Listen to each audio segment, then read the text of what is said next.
نحمده ونصلي علی رسوله الکریم اما بعد۔ آج کا ہمارا درس ہے سورۃ الغاشیہ، آیت نمبر 1 تا 7۔ اس کے پہلے لفظی معنی کریں گے، اس کے بعد اس کا صحیح اردو ترجمہ کریں گے۔ تو آئیے جی سکرین کی طرف دیکھیے، سب سے پہلے لفظی معنی کرتے ہیں۔ سب سے پہلا لفظ ہے حل اتاکا۔ حل کے معنی ہوتے ہیں کیا، اتاکا آئی تیرے پاس، حل اتاکا معنی کیا آئی تمہارے پاس، حدیث الغاشیہ، حدیث کہتے ہیں بات کو، غاشیہ کہتے ہیں ڈھانپ لے، حدیث الغاشیہ اضافت کے ساتھ ہے، ڈھانپ لینے والی کی بات، مراد اس سے قیامت ہے۔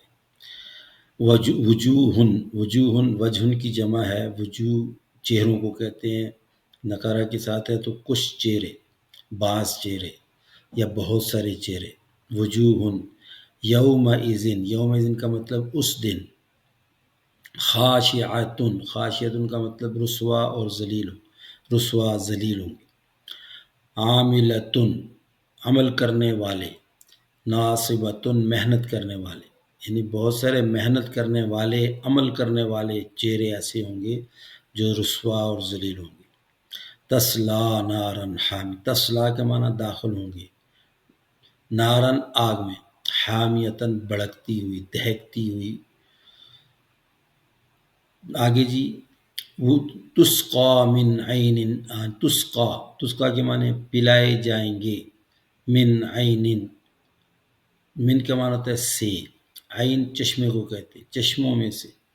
آنیہ، آنیہ کہتے ہیں کھولتے ہوئے، یعنی ان کو کھولتے ہوئے چشموں میں سے پلایا جائے گا۔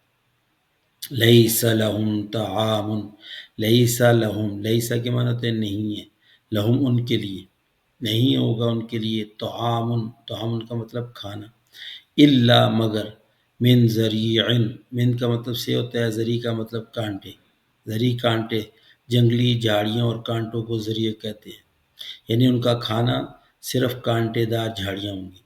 لا یسمن ولا یغنی من جوع، لا یسمن کا مطلب نہیں موٹا کرے گا وہ، یعنی وہ کھانا انسان کو فربا اور موٹا نہیں کرے گا، یعنی اس سے کوئی صحت نہیں بنے گی۔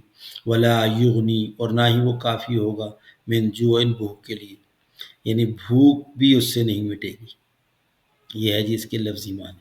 اب اس کا سلیس ترجمہ کرتے ہیں، دیکھیں جی، سب سے پہلے حل اتاک حدیث الغاشیہ، کیا آپ کے پاس سب پر چھا جانے والی یعنی قیامت کا حال پہنچا، کیا آپ کے پاس سب پر چھا جانے والی قیامت کا حال پہنچا، یعنی آپ کے پاس قیامت کی نشانیاں اور قیامت کے حالات کو بیان کر دیا گیا ہے، یہ مطلب۔ اس کے بعد اگلی، وجوہ یومئذ خاشعہ، وجوہ کئی چہروں پر اس دن ذلت برس رہی ہوگی، کئی چہروں پر اس دن ذلت برس رہی ہوگی، اور وہ چہرے عاملتن ناصبتن، محنت کرنے والے، تھکنے والے ہوں، یہ دنیا میں انہوں نے بہت محنت بھی کی ہوگی، تھکے بھی ہوں گے، لیکن ان کی محنت اور تھکاوٹ غلط لائن کی ہوگی۔ تسلا نارن حامیہ، دہکتی ہوئی آگ میں گریں گے، تسلا نارن گریں گے آگ میں، حامیہ دہکتی ہوئی، بھڑکتی ہوئی، دہکتی ہوئی، ابلتی ہوئی آگ میں گریں گے۔ تسقا من عین آنیہ، انہیں ابلتے ہوئے چشمے سے پلایا جائے گا، یعنی جب ان کو پیاس لگے گی تو ابلتے ہوئے چشموں میں سے پلایا جائے گا، جس سے پیٹ کا سارا کچھ باہر آ جائے گا۔ لیس لہم طعام الا من ذریع، ان کے لیے کوئی کھانا سوائے کانٹے دار جھاڑی کے نہ ہوگا، یعنی صرف وہاں پر کانٹے دار جنگلی جھاڑیاں ان کو کھانے میں دی جائیں۔ لا یسمن ولا یغنی من جوع، جو نہ تو فربا کرتی ہیں اور نہ بھوک کو دور کرتی ہیں، یعنی نہ وہ جسم کو موٹا کریں گی، اور یعنی نہ تو وہ صحت کے لیے اور نہ ہی وہ بھوک مٹانے کے لیے ہوں گی، یعنی وہ بھی ایک سزا کے طور پر ہی دی جائے گی۔ تو یہ سورہ غاشیہ کا سب سے پہلی 7 آیتیں ہیں، سب سے پہلی 7 آیتیں، اور چونکہ شروع میں کہا کہ آخرت کے حالات کو بیان کرنا مقصود ہے، تو چونکہ 2 طرح کے گروہ ہوں گے، تو ایک تو وہ کہ جو جہنم میں دہکتی ہوئی آگ میں ڈالے جائیں گے، ان کے مختصر سے حال کو بیان کیا ہے، اس کے بعد آگے جنت میں ڈالے جانے والوں کے حالات کو بیان کیا جائے گا۔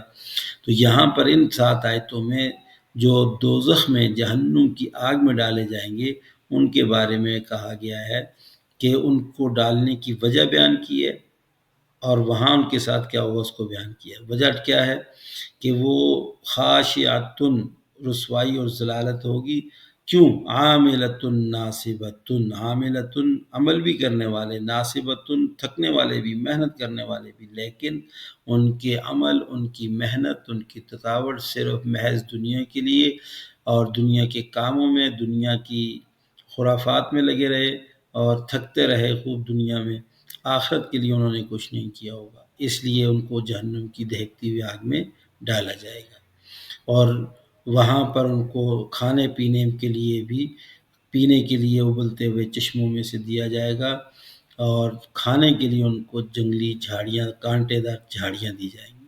اللہ تعالیٰ ہمیں اس سے محفوظ فرمائے، اللہ تعالیٰ نیک عمل کرنے کی توفیق عطا فرمائے۔